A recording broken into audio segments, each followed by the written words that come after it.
Welcome everyone. Call the meeting to order. Please be aware, RMB Council Meetings are live streamed to facebook.com/BelfastPEI. Live stream comments are not monitored in real time. During the council meetings, visitors, please remember to sign in. Thank you. In the spirit of reconciliation, we acknowledge that the land upon which our organization stands is unceded Canadian law territory. Adelaide, Mackie is covered by the historic treaties of peace, friendship. We pay our respects to the indigenous Mi'kmaq people who have occupied this island for 12,000 years, past, present, and future. Do any members of council have a conflict of interest with any items on today's agenda? I do. Yes, Trish. Fire. Fire.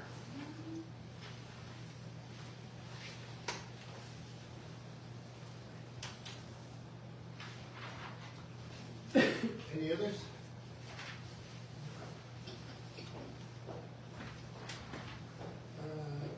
Approval of the agenda. Any other suggested items for today's meeting to be placed under item 15? Yes. Trish and Kathy. Not a suggestion of adding, but the date needs to be changed to reflect today's date, and I am actually present and not absent. Just Catherine. On the ferry. Oh, let me turn down that. We did a test earlier.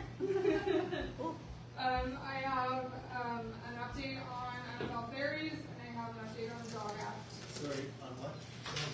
No, Ferries? oh, ferries. Ferry?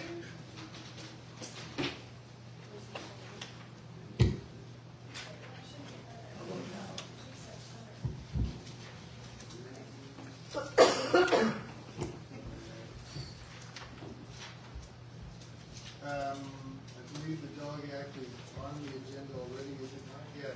On Catherine, number you- 9, so you can just jump in on that. Yeah, you can take that spot. And, did we have ferries somewhere on here? No, I don't see it. So we'll put that other one on the I next. think there was supposed to be, I think it was a motion was going to be made prior to starting the presentation of the budget regarding the fire department. Okay. Okay, that was,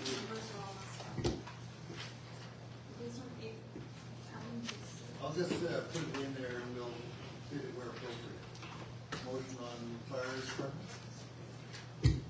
And it's been brought to my attention that people couldn't hear on the live broadcast, so from now on, I'm going to be passing the mic around. You're going to be holding the mic, so it's just that. Oh, maybe it's just me. That's your mic. Yeah, Okay, yours. thank you. Yeah, you get that one.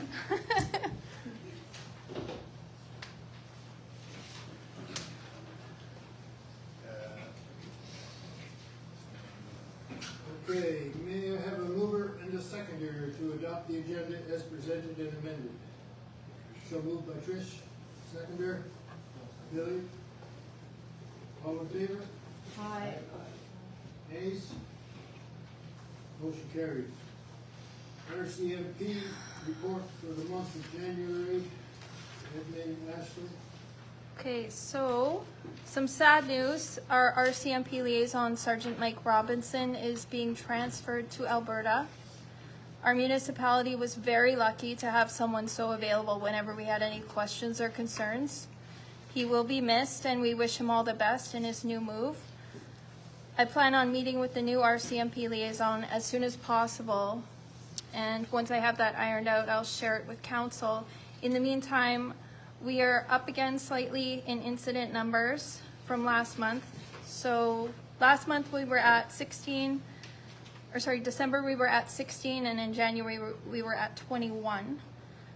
There's nothing notably more serious. All the incidents are very similar to the previous month in terms of type. That's all. Thank you, Ashley. Public presentations, if any. Members of the public are offered 5 minutes to make a presentation to council. Reminder, should any member of the public wish to speak on any issues on today's agenda, and this time has been allotted for that.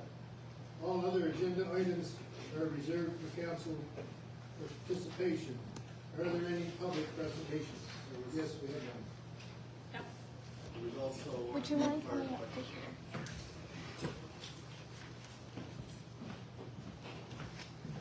If you could state your name for the record, please. Is this on? Yes, yeah. Hi, my name is Kathy Lupe. I am a resident of Wood Islands, just up the road. And I'm here, I'm speaking on behalf of members of the community who use the Wood Islands branch of Confederation Trail. And I'm speaking specifically about the section that starts from here at the Visitor Center and goes to Grays Road, and then the section across Grays Road until it attaches to the main branch of the Confederation Trail. And I understand that the PEI Snowmobile Association does have exclusive rights to the Confederation Trail from December through March. And this advisory is clearly stated on the Tourism PEI website under the Confederation Trail section.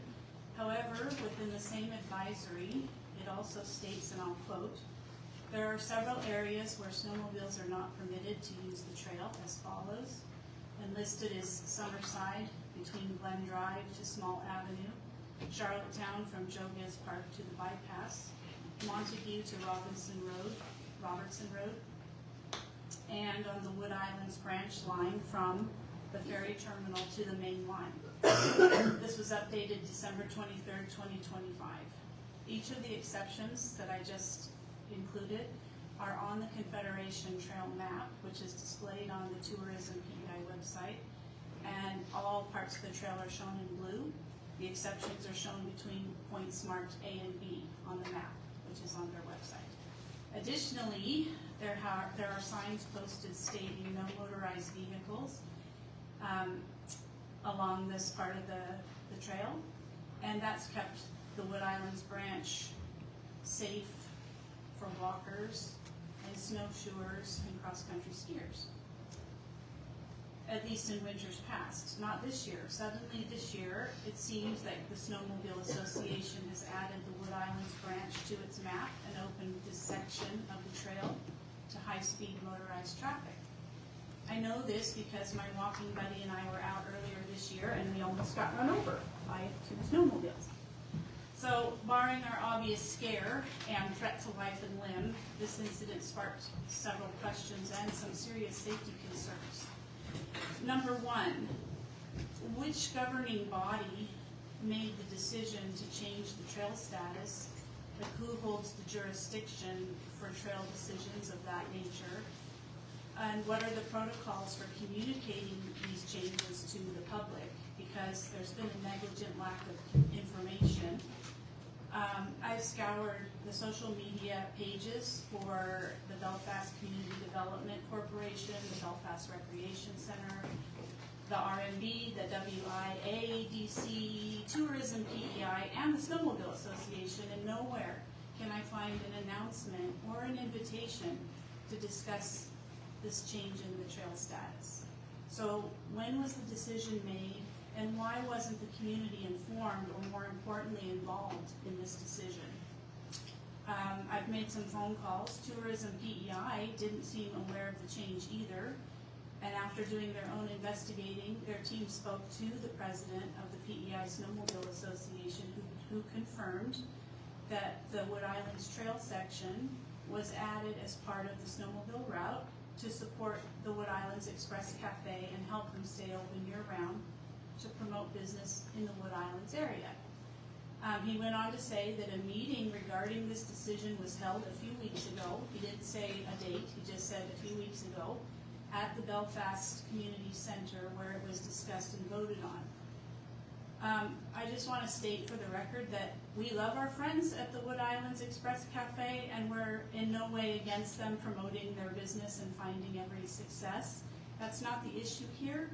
The issue is the manner in which this change occurred in our community, the lack of transparency, the let's wait and see who's the squeaky wheel mentality, the absence of communication or outreach. Again, I can't find any record of a meeting discussing and voting on the trail status. There's a lack of consistency between organizations, not to mention the safety hazards this presents. And please duly note that the no motorized vehicle signs were still posted at either end of the section from Grays Road to the main line on January 28th, which was the last time I used the trail, because now it's not safe to go on there. I just want to say though, if anyone had bothered to reach out to those of us who do use the trail in the wintertime and snowshoe, maybe we would sound less like a squeaky wheel and more like community members willing to work out a compromise. But we didn't know about it. Instead, we're feeling alienated and disenfranchised. And I'd like to find a way to work together so we could share the trail in winter. I just think our community can do better. And that is all. Thank you.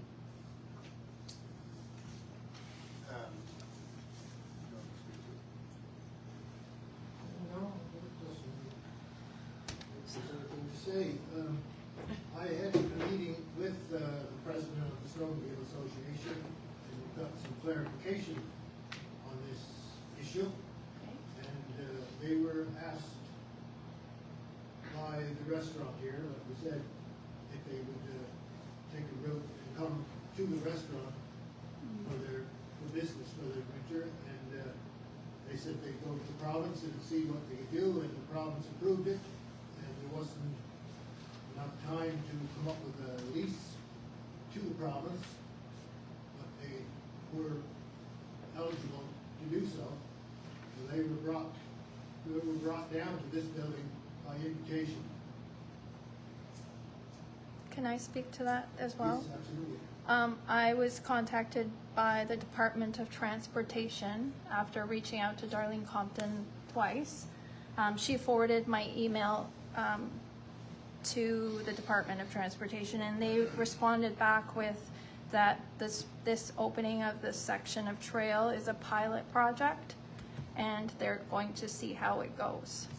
I'm happy to give them your feedback if that helps build a bridge in any way, but that's all I know right now.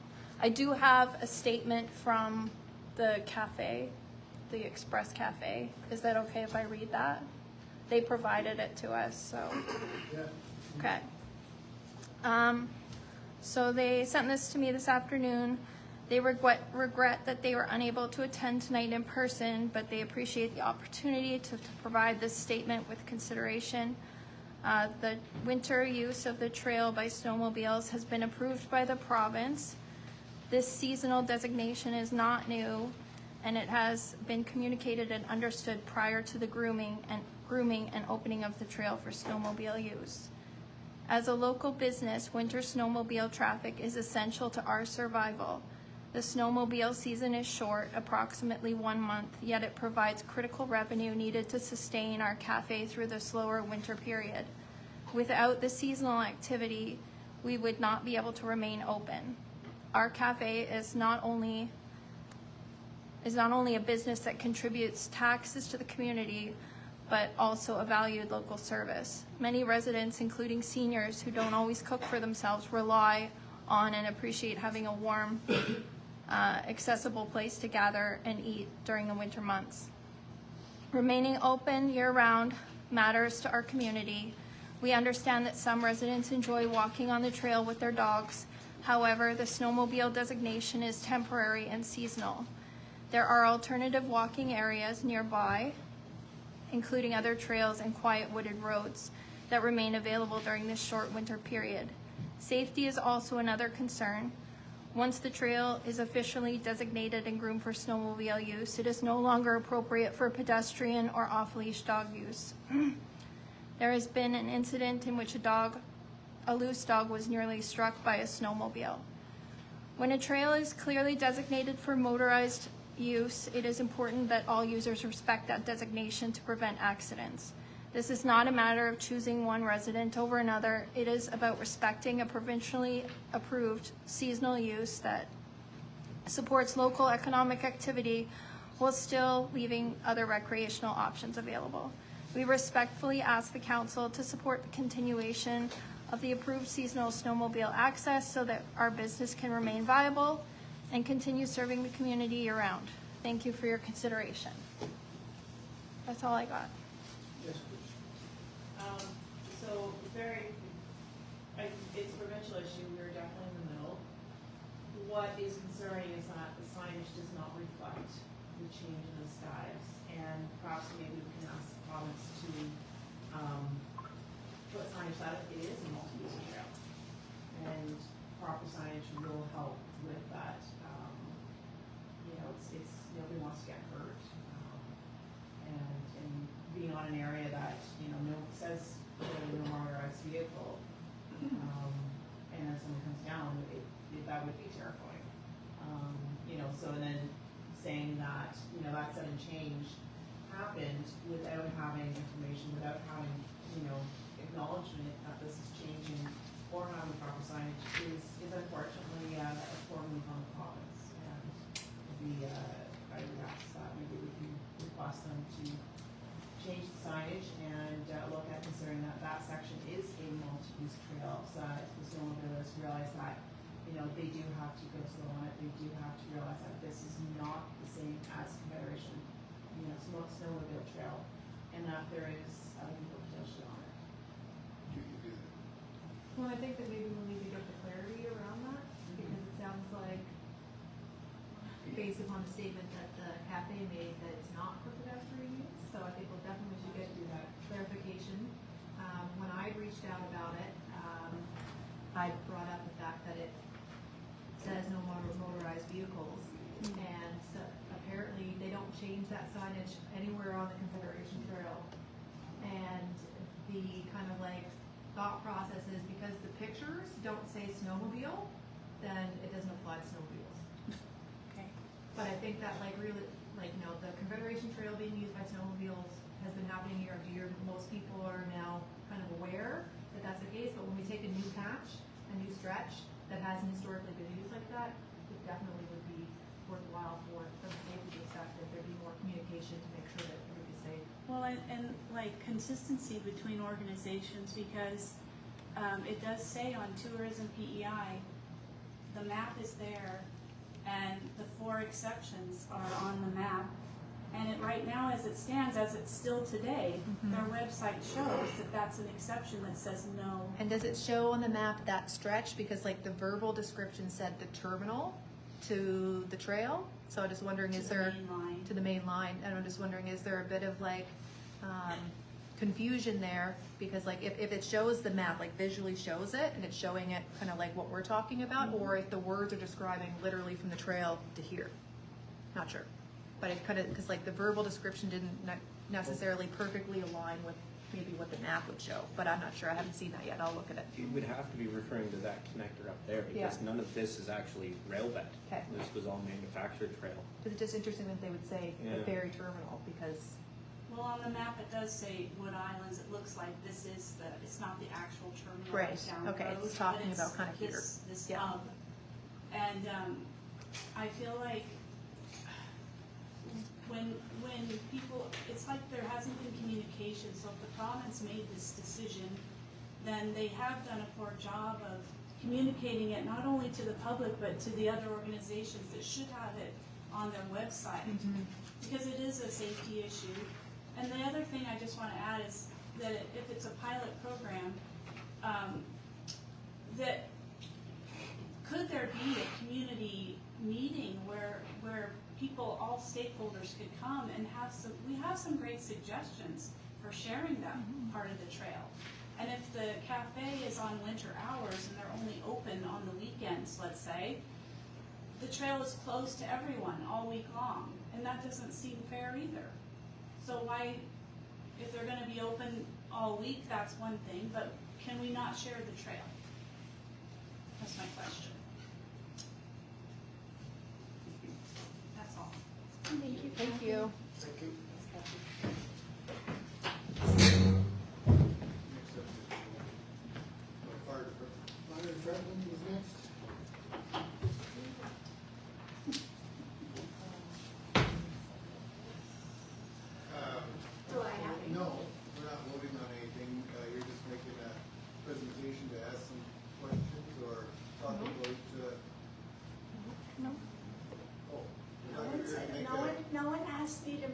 presentation.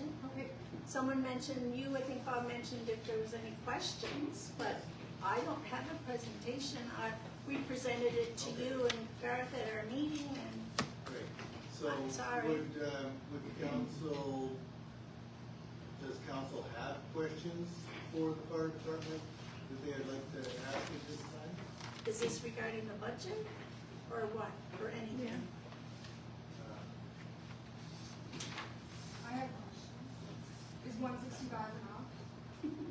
No, in all honesty though, because I've heard some things and I want to make sure that the entire fire department is Can you on the sit same up here so page. that Mike I want to can make catch sure it? that you guys are funded appropriately because we respect you and we want everyone safe. We don't want people, showing up with inappropriate equipment. We want to make sure you have the money you guys need. Thank you, I appreciate that very much. As he explained, we met with the mayor and with Bob. This all came up, of course, everyone knows we're trying to build a piece under the fire hall. So this budget thing came up this year because funding for the fire hall is very limited. So we are looking at possibly having to get a loan from Finance PEI for a portion of it. We're hoping not, but if we do, then we need to do that, and if that's the case, then we need to know how we're gonna be able to make that payment, because as you know, all the money that we receive, well, majority of the money that we receive, we do get from council. So we were looking into that, and then one of our deputy chief, who's now left us and gone back to Nova Scotia, come up with the idea that we presented to them. I think you guys all know where we were getting a little less than 6 cents per dollar per hundred, and other departments were getting like anywhere between I think 10 and 12 or something like that. So this is where this came in. So Bob asked why I never asked for more money other years, and honestly I didn't know it was an option to ask for more money. I didn't realize the per cent average thing, and the community grants, I know we get the majority of it, the RINC gets some of it, and then all the other organizations in the community that want to get some of it apply, and we didn't want to overstep and take away from anyone else, so and this is on me, honestly. I do the budget, we do the budget up as a group, at our directors, but I always present it, and we didn't know that we could ask for more money. So to answer your question, Catherine, yes, this year that is, because it's new to us as well, but we do, I can tell you, this year we just spent $11,000 on one of our trucks. We have another truck going to town tomorrow morning. We're having trouble with it, so it's getting more and more expensive every year. We have a new member, just got a set of bunker gear. It was $4,300 for one set of gear. And we have members on our, right now, whose gear is outdated, so it's gonna cost us another, every year it costs us about $10,000 just for bunker gear. Our insurance is $15,000 a year. So for this year, we're very, very appreciative of getting the $165,000, and it's wonderful. And as I said, next year we'll look at it again and see how this year goes. But that's what I can say about that. As I said, I wasn't ready to speak. I just thought if I had to answer a question, I could answer it from over there. But anyway, anything else? No. Great. Thank you. Thanks, Joanne. Okay, adoption of the November 19th, 2025 council meeting minutes. Previously distributed, all changes have been incorporated. May I have a mover and a seconder to approve the minutes? Moved by Lynn. Seconder? Trevor? All in favor? Aye. Nays? Motion carried. Business arising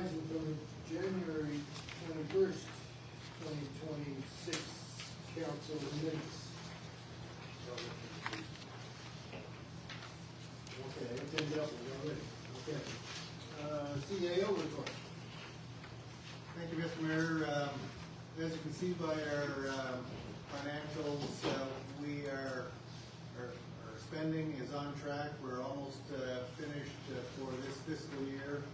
Yeah, you'll note the bottom line, last month said -20, this month says -7, and at the end of this fiscal year, I'm expecting it to come in at around 6,000 or whatever. You'll remember that we originally budgeted for a shortfall of 31,000, which we were going to take out of our surplus. However, we received some extra monies from the provincial government in the realm of $15,000, plus slightly more assessment dollars than they originally said that we were going to get. In addition to that, we were able to do some savings on the expenditures. So basically, we will be in a better position for this fiscal year by about $37,000. So I was very happy with the way it went. You'll see in the budget document that's going to be coming a little later, it goes into detail about the line items. But for this report, basically, not only are we on track for our expenditures, but we're ahead of the game on both revenues and expenditures. Anyone with any questions?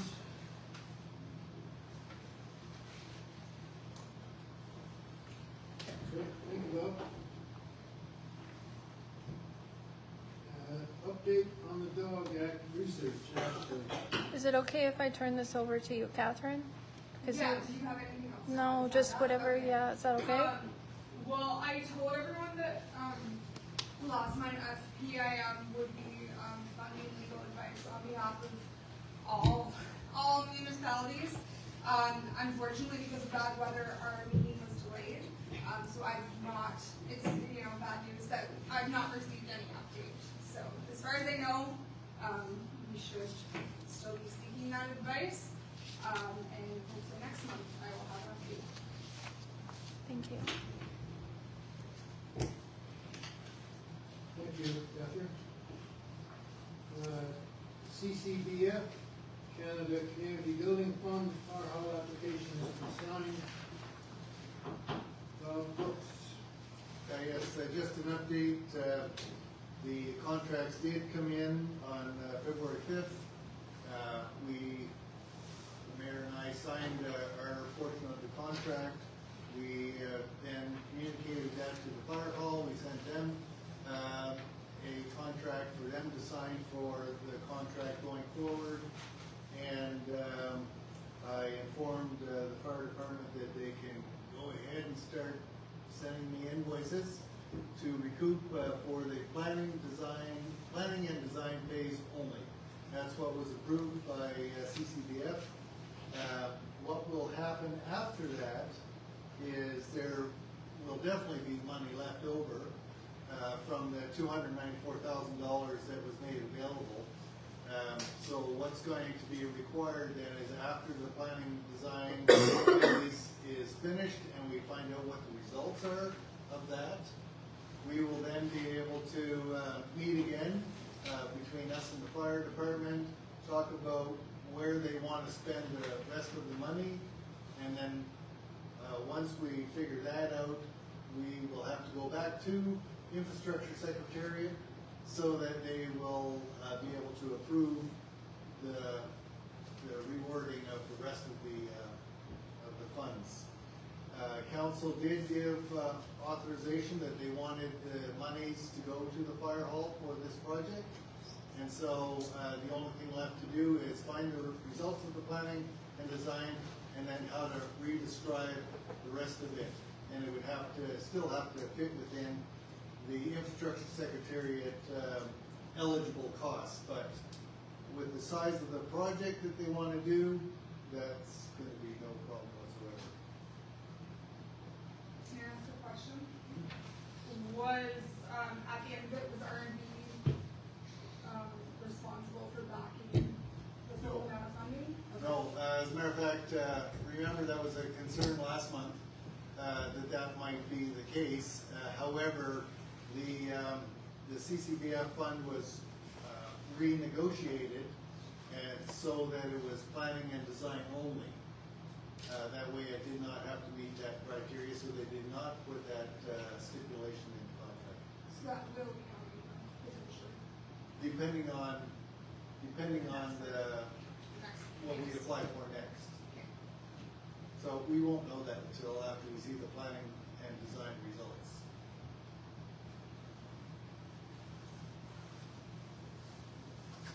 Anyone else with questions? Thank you, Rob. 2026, 2027 community grants called and processed. Ashley. No? Actually, I believe this is where, Jim, you said you wanted to do a motion. No, that's for the next one. For the next one. Okay, so you're okay to move forward with the budget? I think, Lynn, you want to make that motion? Where do we need to make the motion? I don't know what the motion is. It was to remove the fire hall from community grants and have it as a standalone line. Okay, so, Yeah, I know. it's based on the information that I received from council, and the way we did the financial budget that you see before you, the draft budget. You'll notice, I want to just bring you to, hold on a second. To line number E11 in the budget. So first of all, what allows RMB to give out any money, whether it is for the fire department, for community grants, for CCDF projects, it has to be done through the Municipal Government Act, allows us to give away money as a municipality through a grant legislation. So that's divided into two sections, community grants and CCBF funding, okay? That's just a mechanism that allows us to give away the money. However, as was made clear, council wanted to show a higher priority for the fire department because it is a fire protection service that they actually provide to the municipality. The mechanism has to be done through the grants, policy, and legislation. However, the way it's listed here, E11, fire protection services, and it talks about providing it not so much as a community grant, even though it does have to be done through the grants policy, that's the legislation through MGA. So this would give fire protection services their own separate line item, and you would still, council would still have to make the decision on how much to give them and when that should happen. So I guess the question was then, do we need a motion to move it from, traditionally it's been in the grant section. Do we need a motion in order to move it up into the essential service, into the just yearly expenditure? Do we need a motion for that? Well, even if you did a motion, you wouldn't, you're not able to do the motion. So MGA would say, no, you can't do that motion. However, by re-describing the wording that we've done, that I just talked about in E11, because the only way that the municipality is allowed to give away money is through a grants policy.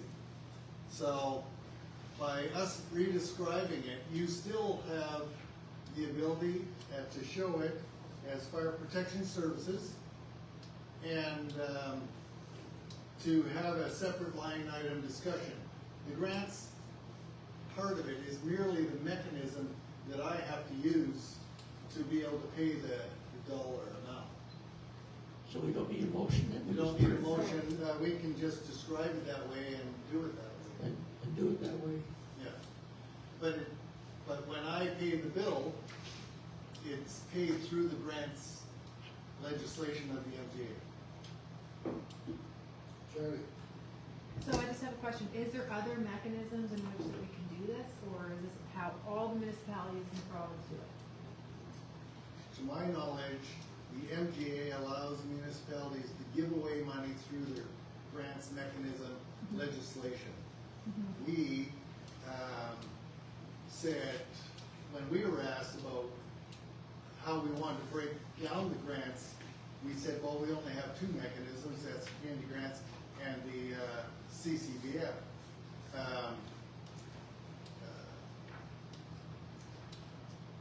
Whether we did it as a separate line item, it's still being paid through the grants. Yeah, so I think that legislation. like the kind of impetus for it was that over the years, the kind of perception of it was that the fire department was competing with other community Right.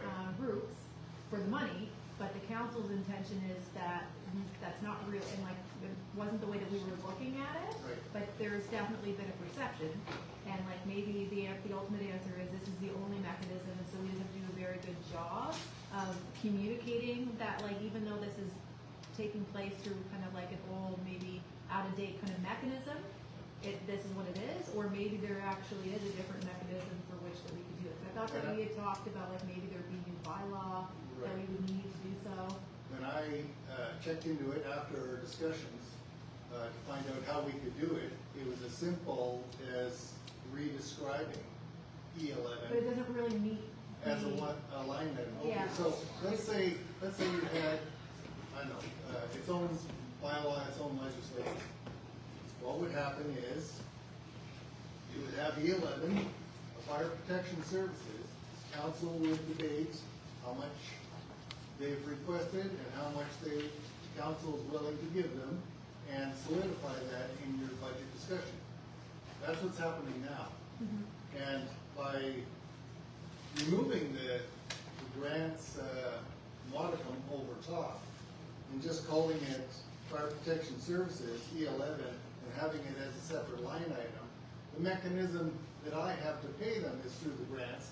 However, you as a council are making that decision as an individual line item for the fire protection. So this mechanism meets the MGA requirement, and it also allows council to have a separate discussion about a separate line item about the fire protection services.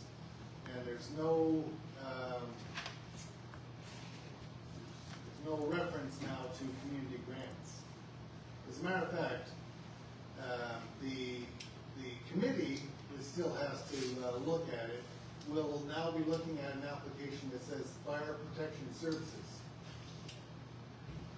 Not community grants, but fire protection services. Yeah, it's not in there. Well, see, that was fire hall plans, it's a one time. So it's actually E11 on the page before that. Yes, it's on that. Yeah, okay. So there still has to be an application, the same Well, as they- community grants. They would have to do that regardless. But is. No, it doesn't say community grants anymore. It says it's an application for fire protection services. The request is, what do you need? It then comes to the committee to discuss if there's any questions they want to ask or clarifications, and they make a recommendation to council. Ultimately, it's a council decision. But is it still coming from the community grants pot? No, Okay, that's what I mean, like, no, this is a separate line item, which is what I understood that's what you want, a separate line item. yeah, not necessarily applying for it though, but kind of a Well, guarantee. they have to apply for What- it. A guarantee. Yeah, they would have to apply regardless, because that's the only way that we know what they are requesting, for one, how much they need. Now, because of the amount that the fire hall gets, we request more information than we normally get from anybody else.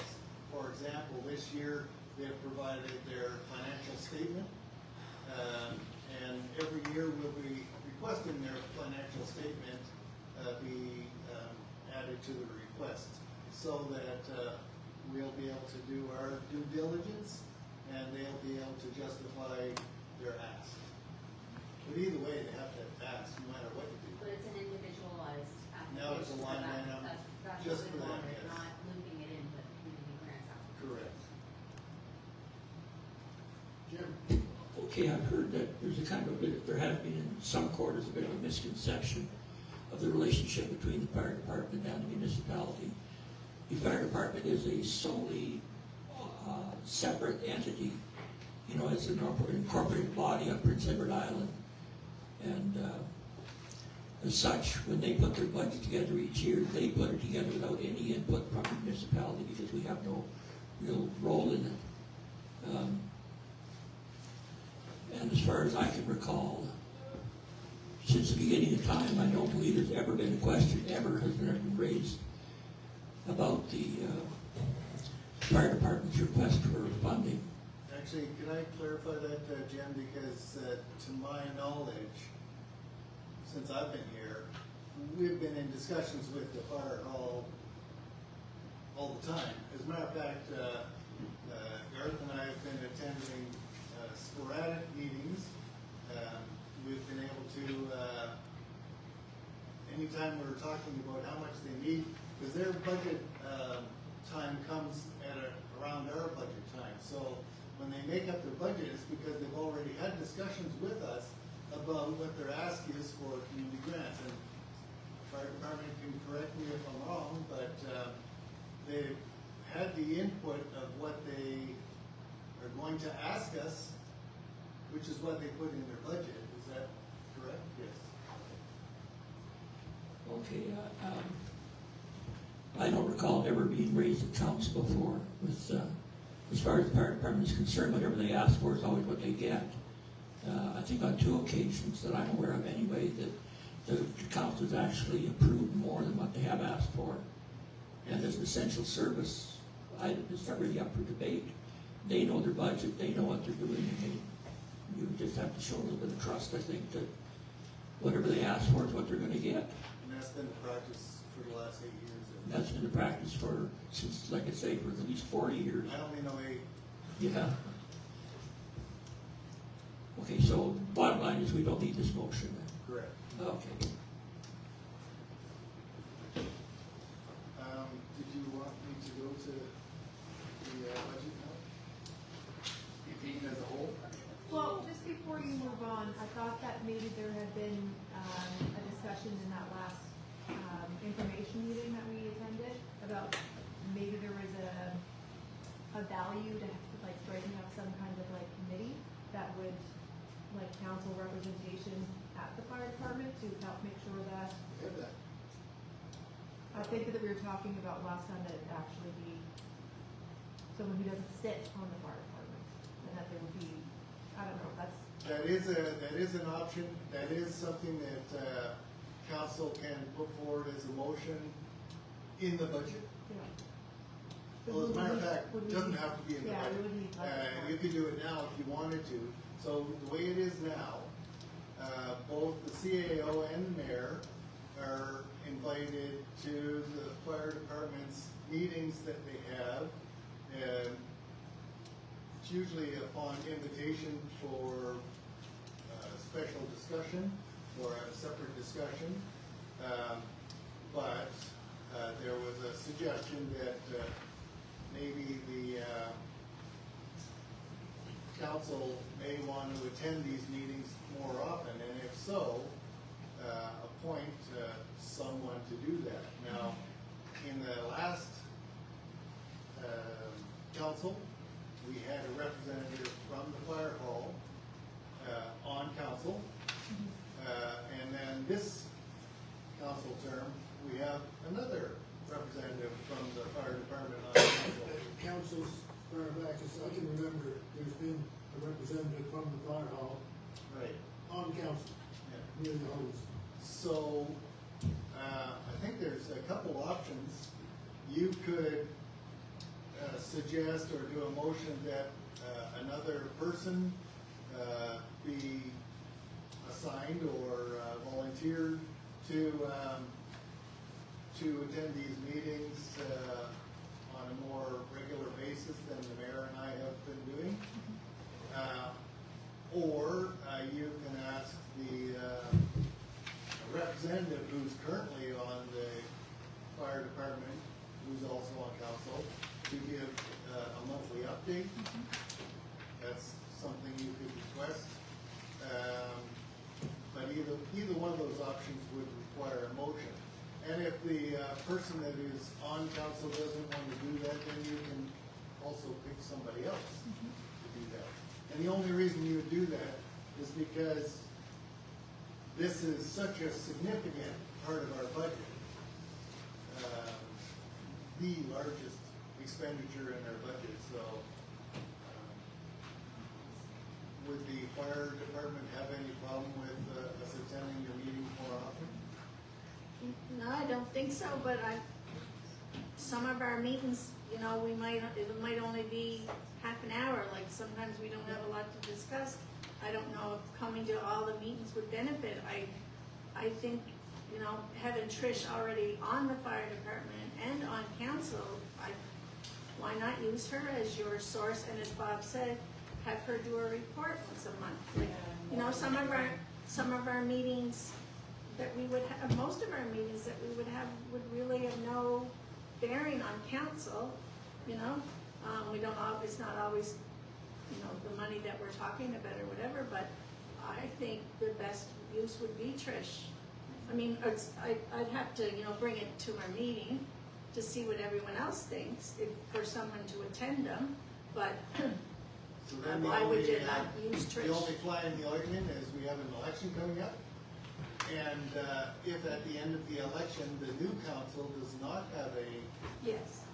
representative on the fire department, then council could then do a motion to say, well, we would like to select so-and-so to attend the meeting so that we can get monthly updates. Does that sound good? Or they could be submitted by the fire department on a monthly basis. Correct. And just remind me, Trish, Just need some. were you doing excused absences this year? There's a few, but my schedule right now is, I'm not supposed to be here, but my schedule, things are changing at the moment, so, yeah. But I mean, anyone on council, we meet second Thursday every month. I'm sure anyone, if you wanted to just stop in, say hello, if you want to stop in and see what we do, check out the fire hall and see where the money's going, you're more than welcome to do that at any time. Of course, you're at risk of being recruited though, right? That's true. You come on Monday prepared to bring up some boots and Yeah, you're on we're pretty good right now. We have 3 new recruits, so we're pretty good right now. You're gonna be safe if you come now. But like I said, the guys, we meet every second Thursday of the month. We train every Monday. Because usually the guys are there Monday evenings, except the night we have our meetings. Bring cookies. Yes. The mayor brings cookies, just so you know. Okay. Garth? Oh, sorry.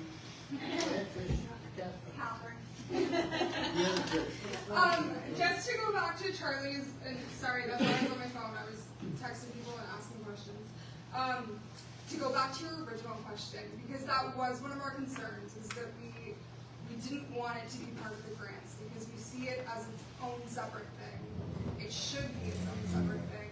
Lots of other municipalities have it as a separate line item, so then people know too, this is where your tax dollars are going, and then it doesn't come off with the perception that, you know, there's competition or we're choosing some community services over others.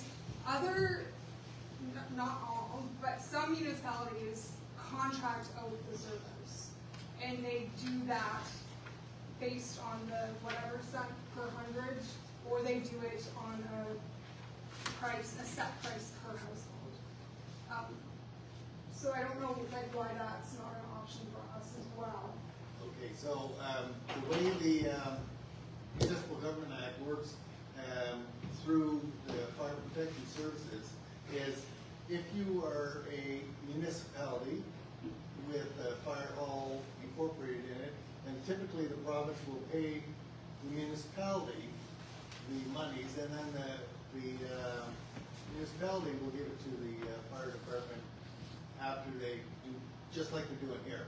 They will make a request, they'll say, this is what we need, and then the municipality can give them more or less, depending on the municipality, of what they ask. I won't say the municipality, but there was one municipality who was constantly giving the fire department less than what they were asking.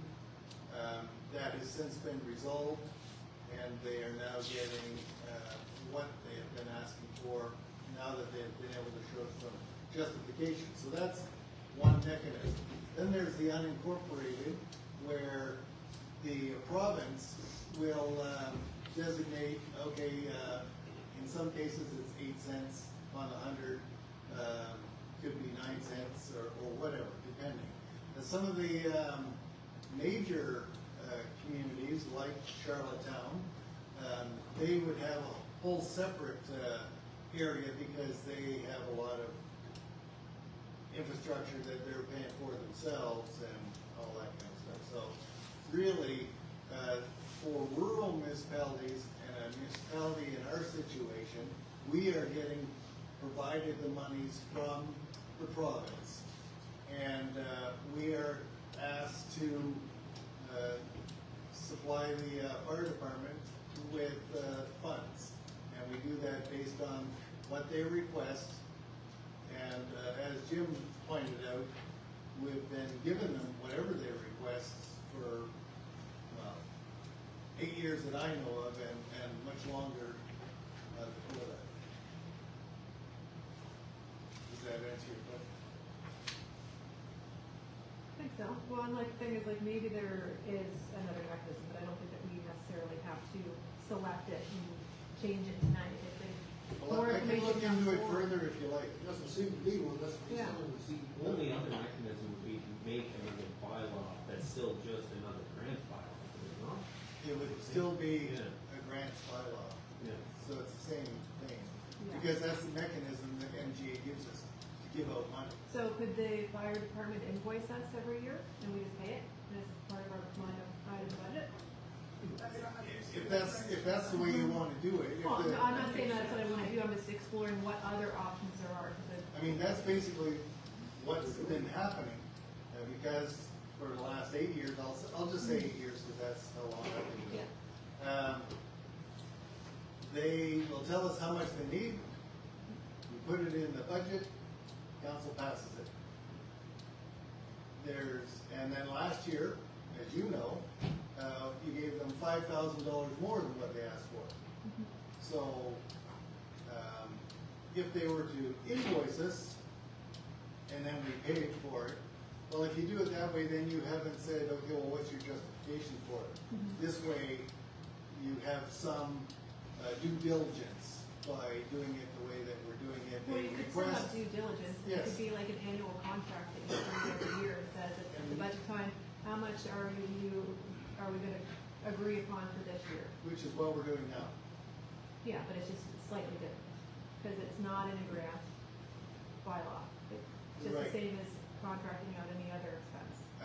So, as I mentioned, as community grants, because of the meeting that we had that talked about council's wishes, it's been redescribed to be its own line item. Yeah. I still have to do the mechanism through the grants legislation. However, it is now just listed as their own separate line item, as E11, Fire Protection Services, provided to, or by the Belfast Rural Fire Department. They've made a request of 165, and council is gonna decide if it should be that, or more, or less. So it's still a council decision, no matter what mechanism. I'm not we use. suggesting that we not make it a council decision, though. Can I'm I- just suggesting there's other options. I'm not sure, the way it's been explained to me, there are other fire departments who are not with the municipality, and they do invoice. Yeah. They do invoices, right? Because they're not a municipality, their money is covered, I think their property tax actually will say fire tax. Yeah. But because we're a part of a municipality, and we are a municipality, our money has as Bob says, has to come to the municipality, and then it gets sent out to us, and that's how we get our money. The other districts who are not a municipality, they would have to, they have their meetings, and they would have to invoice. I do know, Murray River, for instance, that's how they work.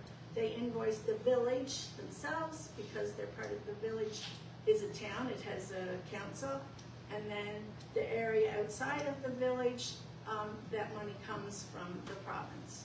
So because we're a municipality, that's where our And money it's comes based from. on a rate that's set by the province. Yes. Well, and that's kind of like something else that we talked about was like, well, maybe the way that we want to structure our budget and our rates is to actually say, whenever someone sees like the tax rate in Belfast, this much is for the fire department. It is here on line item E. No, but like on a per 100 basis, so it's like if you pay, your tax rate is 17 cents per 100, 8 cents of that is the fire department money. Like actually broken out, so it's like, here's the total you pay, cents on the 100, and this much of it is, the percentage of is the fire department, and the rest is just council, like municipality. Yeah, I really don't like to get too complicated. Whatever the fire department asks, that's what we're gonna give them. That's what we, Just that simple. And as far as council's concerned, there's no debate on it, because they understand what they're doing. They understand what it takes to operate the fire department on a yearly basis. And certainly no one here except that Trish is really connected with them. So I'm not comfortable starting to debate or taking anything apart on a request that they have. I wouldn't know what's the what is No, the that's not what I'm suggesting at all. What I think that the But concern. just keep it simple. Yeah, the concern that I have is, and like I've been on the council, this will be my 4th year, and so everything was new to me when I joined. You have different councils, you have different administrators, you have different people in the fire department. Over the years, it's got convoluted somewhere along the lines from the outside of council to expect that this was a competition, and that if the fire department asked for too much, then they were taking it out of the mouths of other community groups. And now, like, we've cleared that up, all well and good. I don't want to be in the same situation 15 years from now, because the mechanism is confusing. that's why we re-described it the way it is now under Eagle. Yes, yeah, and you said it multiple times, it just, for me and Catherine, it doesn't quite hit the nail on the head. Not to say that there is another way, but just saying it over and over again doesn't make it any different for us. It's not quite hitting the nail on the head. I think that even if it's always been its own line item, it's always been its own line item. So saying it's its own line item now is not actually any different than the way it's been done before. What's being changed is that it's gonna have a different format on the application. It's still gonna come into the community grants with all the other community grants. And it's just, we're gonna still, and that's fine, Bob's saying, I don't have a different mechanism. I think that just the way that we, display it and the way that we talk about it can solve the problem, and that might be the only solution. But I'm gonna maybe spend some more time looking at it and seeing if there's another option. And does it have to go to the community grants committee first, that it has its own line? According to the MBA, it does. See, that doesn't, Well, that's It's where not it's that way in confusing. every municipality. That's the There needs to be more work done. Yeah, but like for me, it's not something that we have to decide tonight, it's not something that we have to change tonight, we've identified that there's like a small weakness with it, and if possible, we'd like to strengthen it and stuff like that, but it's not, doesn't get in the way of us approving the budget and continuing on, it's just kind of like something food for thought for how can we continually improve it. It's about being proactive and making the structures better. Okay. Okay,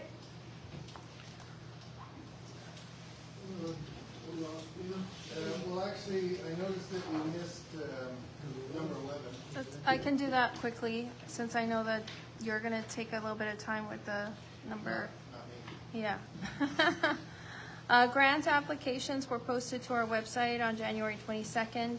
We have already received 5 applications. Applicants have until noon next Friday, March 6th, to submit their grant applications. They have to come in before the deadline. There will be no exceptions if they are late. All applications are checked to ensure eligibility. The grant committee will review these applications on Wednesday, March 11th for recommendation to council for a final decision on Wednesday, March 18th. That's it. Thank you. Thank you, Ashley. Have we got many yet? Got 5. Yeah. We have $200,000 worth of requests so far. Oh, well, that must be far. Yeah. Sorry, what was that, Catherine? What is that? Sorry, what did No, you- Oh. because you said, I, that must be the fire part. I just wanna add in, if you'd like, I could, if you need, do a monthly financial statement. If that would, I think that like we can kind of go with the status quo as it is now and maybe just look to maybe getting some regular reports. I don't want to see you do extra work. I think more than happy to do a monthly. And then we can just, yeah, we reassess if like, turns out that Trish needs like more excused absences than what she's thinking, or, Maybe one, maybe 2 more. yeah, or Or if, even just spend it all. yeah, or maybe Be right by Ashley. Yeah. the election takes place and a bunch of us aren't here anymore, then maybe the new council might have a different decision, but I think status quo for now is fine. I mean, And I think it was more so, just so we were aware, you know, that we were funding you guys appropriately, was more so, like, cause, yeah, we just don't want that to happen. I think that's where it was all Yeah. coming from, just to make sure you guys have what you needed. we appreciate that very much.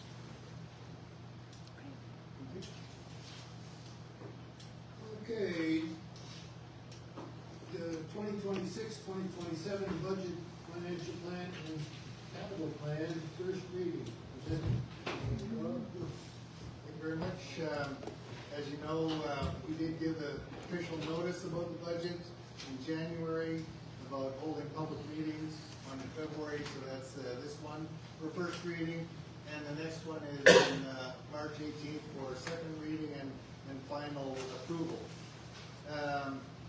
I always recommend that on the first reading that you don't do any amendments right away, because we were going to get numbers from the province that would change things. However, this year, we were surprised to find out that the figures came in.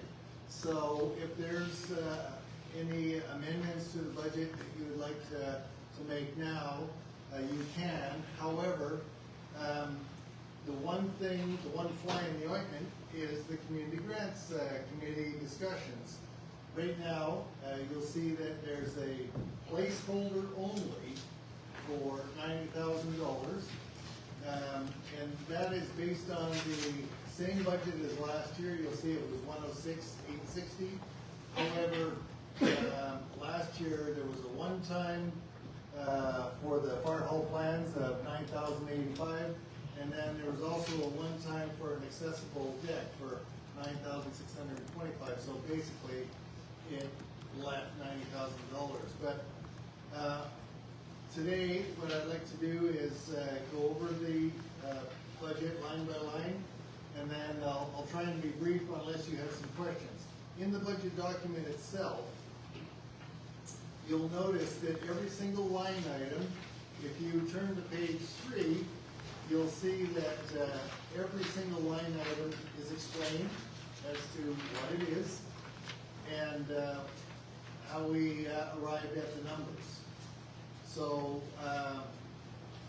if you're okay, I'll get started with the budget. So, this year's assessment income numbers on the current rate of 30 cents mill rate for the commercial assessment and 20 cents on the non-commercial assessment, the budget would end up giving you $524,000 through assessment revenue. The rink grant, which is an in-out, that's $8,500. I did ask if the province had any plans to bump that up because of the arena request. However, it came back, no, they're giving 85 to everybody. sorry, Bob, did you say that the total tax income was 500 and something? it's your two. Yeah. It's- Keep Shoot going. something, Jake. Keep No, going. I said that commercial, non-commercial would work out to about 424. Gotcha, yeah, thank you. Okay, the sublease, they're now in and working very well. Bog is our sublet, and that revenue is $6,762. The CCBF, it shows 82,000. That's also an in-out. It wouldn't matter if that's at $5, because it's 82 in, 82 out. It has no effect on the budget. It's all about how much is actually spent on the pre-approved project. So that's there also as a placeholder until we get the actual invoices in. Other government funding, normally we get a couple $1,000s for interest and or WCB rebates or GST rebates. But this year also shows $15,000 because of the extra monies that municipal affairs said they were going to give our municipality. It was $15,000 last year, $15,000 this year. By the end of this fiscal year, we may have a brand new number. They suspect that they will have a negotiated new figure for additional municipal funding for municipalities, and it will depend on the size of your municipality, similar to how that one was given out. In this income section, you'll notice that I'm suggesting a 1 cent mill rate adjustment. Basically, we have not had a mill rate adjustment since 2024. Usually 1 cent represents about inflation rate increase. So that would give us an extra 20,000, and that, that equates to approximately $25 on a 2,000 square foot home. That's a rough number, anywhere between $25 and $30 a year in additional revenue for the 1 cent. So And that would be give, on both, so it would be like 31 cents on the commercial and 21 cents on the, correct, yeah. that's right. And that would give us revenue of $559, or $559,976. Okay, so that's the income side. Did you have any questions before I go to the expenditure side? No? Okay, so on the expenditures, we basically mirrored what we did last time because it worked really well for us as far as the expenditures. The only one that's going to pop out at you is the E1B, and that's because of the changeover. You're going at the end of December. You're going to have a new CAO, and there'll be, that person is full-time, and then there'll also be one full-time person. There's also a succession plan transition, meaning the idea is with the bringing on the new people, they're also going to be trained for an overlap of about 2 months, so that we'll be able to do a seamless changeover when I leave in December, or at the end of December. The travel allowance, I've actually reduced it to 1,000 to reflect basically what happened last year. The admin is going to be about the same with inflation. 2.8% was the PEI inflation rate for last year. And so, as a matter of fact, anytime I did an inflation rate adjustment, I just did 3%. They used to do 5%, but now it's because they came up with that 2.8, and the 3% was more realistic.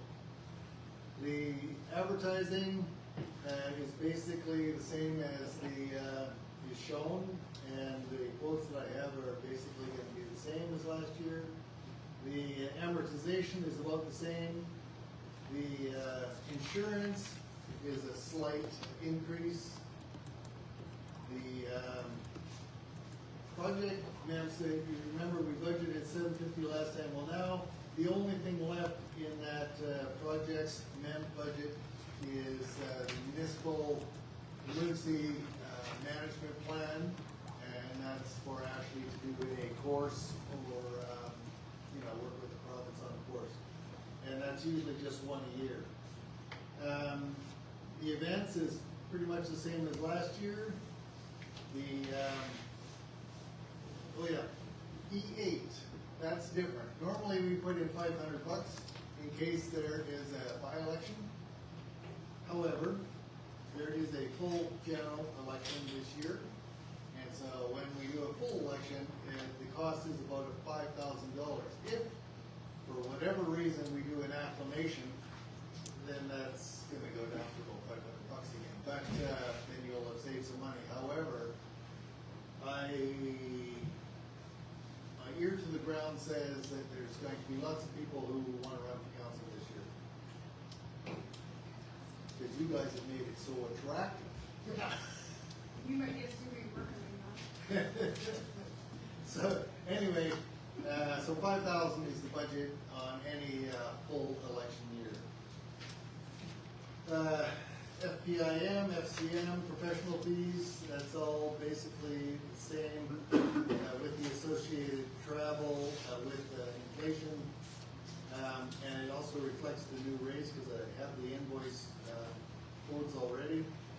Miscellaneous, 500 again, the same as last year. Fire protection, as you know, is suggested at 165. The rink grant, again, it's an in-out at 8,500. The E12B was a community foundation mechanism that we had. It was basically an in-out because when they paid community foundation money, we would, like, when they would, somebody would pay something for BOG, then we would have to reimburse them for that. However, they stopped doing that at the end of this fiscal, and they won't be doing it again next year. So that's why there's a zero. We used to have 2 in there, it's now none. Community grants, as I said, 90,000 is merely a placeholder, and there will be a new tally sheet that gets discussed on the 11th of March.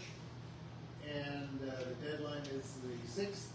So once we know that number, and committee is providing a recommendation only to council. So they will provide the recommendation, and then we will then see what effect it has on the budget. The reason it comes out beforehand is so that the community grants committee has an idea of how or what kind of effect it's going to have on the budget when they come up with their final recommendation number. Again, I-4, 82,000 is in-out for CCDF. Contingency is again $1,000. I originally said it's going to be coming in at 96, but it's not anymore because we keep having to shovel snow. So I can tell you that is already increased. But $1,000 is still reasonable for the contingency. I think that's been the number for the last 8 years. E15, the only reason it's even in the budget is because we had a number in the previous, but there's nothing for that this year. Warming Center is again 3,000. I've confirmed with both the Belfast Rec Center and the Wood Islands that their fuel bill for the maintenance and whatnot for the generators are coming in at approximately $1,500 each. So that's still the right number. And the new office setup is over, it's set up, so there's nothing in there. That would leave $562,745, which leaves us with a shortfall of 2,769. However, depending on what happens with the community grants, let's say they came out with 90, and you were 2,769 short, I would because I just got the notice from the bank that the GIC is gonna turn over on the 8th of March, basically I would just say leave it at whatever small number and we'll try to make up the difference to bring it to zero at the end of the year. We'll find some savings. So basically, with a 1 cent mill rate increase, you're looking at a balanced budget. The discussion that council was having was, we know that the fire department in the future may be coming back to find out ways to fund, help fund the financing of the fire hall. We know that the arena in the future is probably gonna be coming to us to see if there's some contributions, because they're trying to build a new arena. So council may decide to do a 2 cent mill rate increase, which is basically another 20,000, so that they are more prepared for the future. That's all I have. The reserves are listed in the reserves. We don't have to touch reserves anymore because they're already fully funded. And that means you have $31,643 remaining in the reserve for whatever council decides the project in the future should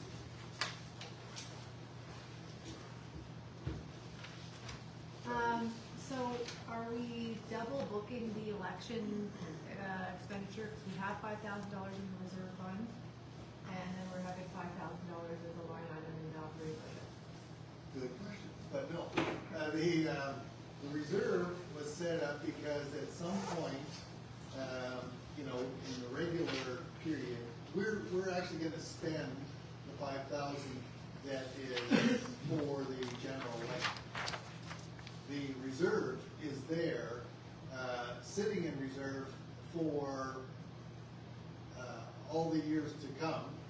We had originally said, well, let's build it up to be 5,000, so it sits there. That way, if there's a full election, let's say you do a full election this year, and somehow somebody decides to leave, and a full election is called again, then the 5,000 is there for that. So it's for unplanned Correct. elections. Reserve. And the same thing for the legal reserve, and the same thing for the emergency reserve. Those are for all emergency expenditures. I think I saw a hand over here. Jim? I've got some questions about the fire protection services budget then. So at $165,000, so is that taking into account debt service? Do they still feel, is the fire department, is the building going to be completed by this fall? Is that the idea still? Okay, so the discussions that Garth and I had with the fire department is that they are definitely working on the fire hall expansion this year, but the information that we were given is that it should be finished by sometime around spring of next year. Is that about what you? Jim, I would like to say that I am gonna do everything to make sure that it is built as quickly as we can get it built, and I would love to see it done by the fall. But it all depends on funding, it depends on who's gonna build it for us, if they have the time to build it and get it done at one time.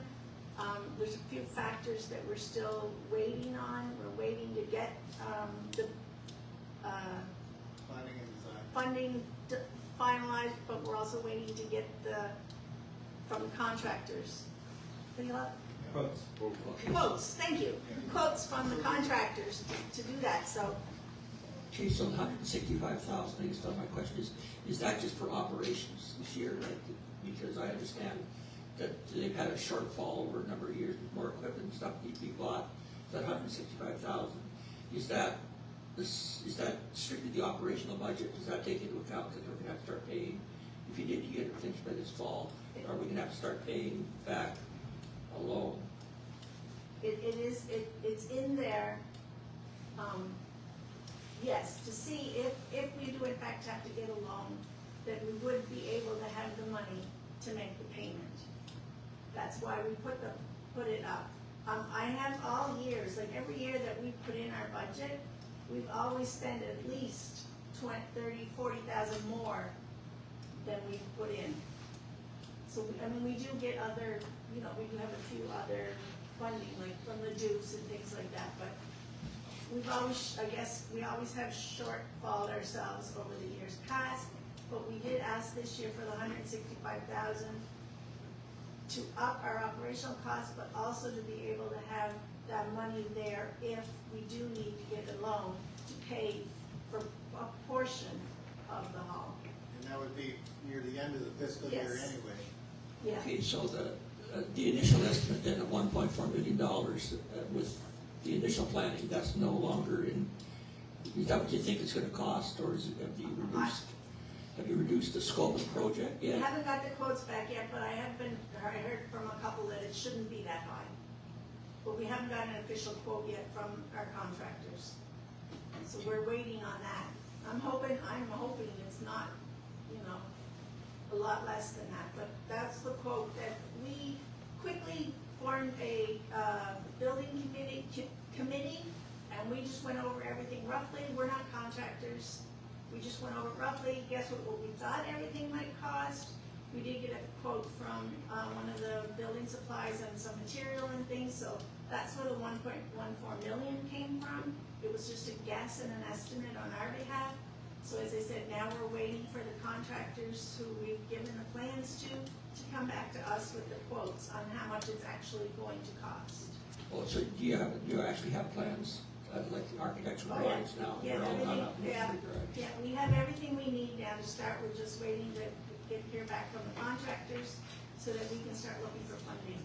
That's what's being placed on the planning design, so that RMB will also be able to assist the fire department once we have the planning design, because there's about 5 or 6 other funding agencies that we're looking to find funds from, which would then reduce the amount that Yes. they need to borrow.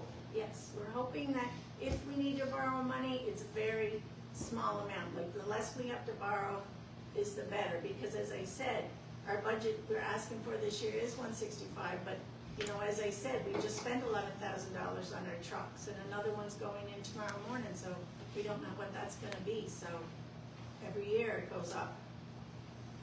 Our trucks are old as well. I think one of our trucks is a 92, and our newest truck is a 2003, maybe. So that'll be our next, next we'll be looking to get trucks, so. Well, don't skip too much on the actual building, because No, the the building building is our number one priority. It's my number one priority right now. I wanna get the building built and I wanna get it done.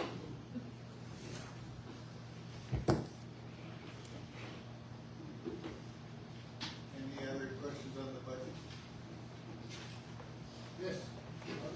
Yeah, just looking for a little bit of clarification on the rate adjustment. You made the comment that the 1% mill rate would equate to roughly $25 per 2,000 square foot home, is that correct? On a 2,000 square foot home, last year, I was asked to get some tax bills, actual tax bills, and we did the work on that last year, and it worked out that 2,000 square foot home was about the average. It could be less, it could be more, but it was about the average, and that the taxes that were paid on that, the difference in the taxes by going up 1 cent worked out to be between $25 and $30 for that house. Now, everybody's different, of course, but, so their situation could be different, but on average, and working department, that was the guesstimate they came with. No, I know everything's average, that's the only way you can look at it. And, so basically what this is telling everybody is that by increasing the rate by 1 cent, Correct. you're getting an extra $21,000 revenue, correct? Yes.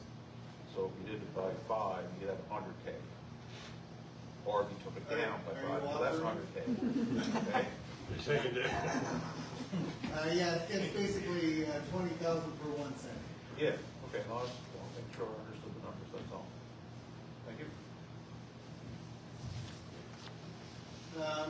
So if everybody's okay, I will hand it back to the mayor, who will ask for first reading. Is there no further discussions, clarifications, or amendments?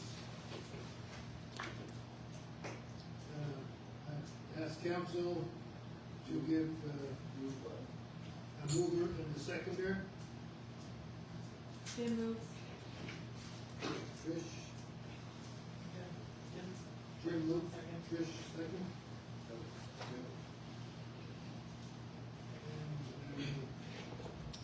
So first reading of your rural municipality of Belfast 2026-2027 budget, financial plan, and capital plan. All in favor? Aye.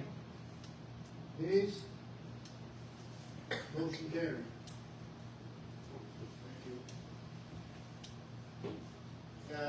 The next one is basically notice for the second open public meeting, which is next month, March 18th.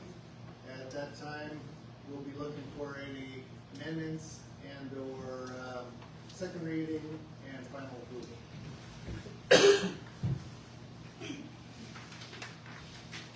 And because there was no changes, the budget that's on the website now will just stay there. Okay, new business, we got The ferries. ferry, Captain? Yeah. So this is more so just for information. We all know how quickly good news can spread on the island and bad news spreads even faster. So and this isn't bad news, by the way, so don't worry. It could have been though. On February 20th, so 5 days ago, it was brought to my attention that there were some rumors circulating. They appear to have come from a credible source, so I took them seriously. The rumors were that the federal government, in their budget slashing moves, had pulled all funding from NFL for the upcoming service, and that the Wood Islands Ferry Terminal was going to be closed on March 30th permanently. So obviously with those words, very, very concerning. So I reached out immediately to a few people. I heard back almost instantly from Jeff Joyce, is he the CEO? Is that his title? General manager. General manager, okay, so general manager of NFL. He, to quote exactly what he said to me, he said, "Groundless, Catherine, sounds like someone has bad info. Like we used to say in the Navy, if you haven't heard a good rumor by noon, start one." So he shut that down. I also reached out to Ken McDonald because I figured if anybody knows, should be him. So he, as soon as he got that email, he walked over to the Transport Canada office because he was in Ottawa, and he got back to me quite quickly. So I'll go ahead and read his email as well. So he just said, "Hi, Catherine, thanks for flagging this. I just spoke to Transport Canada, and that rumor is totally false. I have been having ongoing discussions with Minister McKinnon, who is the Minister of Transportation with the federal government, and with infrastructure services at Wood Islands. He's been having discussions with Minister McKinnon on improvements to infrastructure and services at Wood Islands, and he will be sharing those with the public once they're finalized." So instantly we got that squashed. It's still obviously pretty concerning to hear those things, but for now, if you hear those are words out of men who should know. So that's all we can do. Okay, thank you, Heather. Next is.